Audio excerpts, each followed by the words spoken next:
নমস্কার, আমি কঙ্কনা। আজ বানাবো বাঁধাকপির কোপ্তা। চলুন রেসিপিটা শুরু করি। প্রথমে আমি বাঁধাকপিটাকে অল্প একটু সেদ্ধ করে নেব।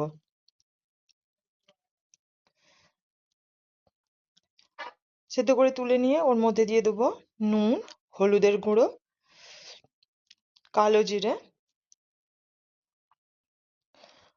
কাঁচা লঙ্কা কুচি আর 4 চামচের মতো বেসন দিয়ে এটাকে আমি খুব ভালো করে মেখে নেব। কোনো রকম এতে আমি জল দেব না।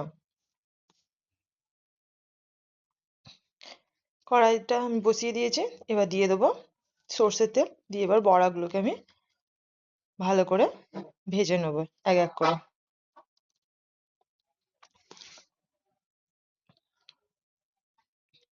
এভাবে লাল করে ভেজে নিয়ে আমি তুলে নেব।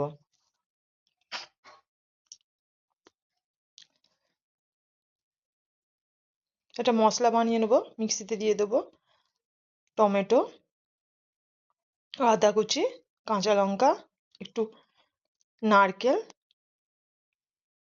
একটু কিশমিশ, একটু কাজু, সব দিয়ে ভালো করে একটা পেস্ট বানিয়ে নেব। তেলের মধ্যে দিয়ে দেবো একটা শুকনো লঙ্কা,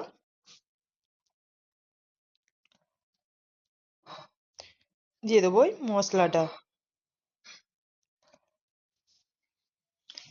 মশলাটা অল্প নাড়াচাড়া করে দিয়ে দেবো নুন, একটু হলুদের গুঁড়ো, জিরে গুঁড়ো, ধনে গুঁড়ো আর অল্প একটু লঙ্কার গুঁড়ো দিয়ে নাড়াচাড়া করে তেল ছেড়ে দিলে জল ঢেলে দেবো।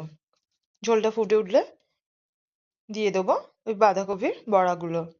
ঝোলটা একটু গাঢ় হলে দিয়ে দেবো গরম মশলা গুঁড়ো আর ঘি দিয়ে ভালো করে নাড়াচাড়া করে নামিয়ে নিলেই রেডি হয়ে যাবে আমাদের বাঁধাকপির কোপ্তা। রেডি হয়ে গেছে আমার বাঁধাকপির কোপ্তা। নিরামিষ দিনে একবার অবশ্যই এটা ট্রাই করতে পারেন আর আমাকে কমেন্ট করে জানাবেন কেমন হয়েছে। ভিডিওটা যদি আপনাদের ভালো লাগে লাইক আর সাবস্ক্রাইব করে দেবেন। দেখা হবে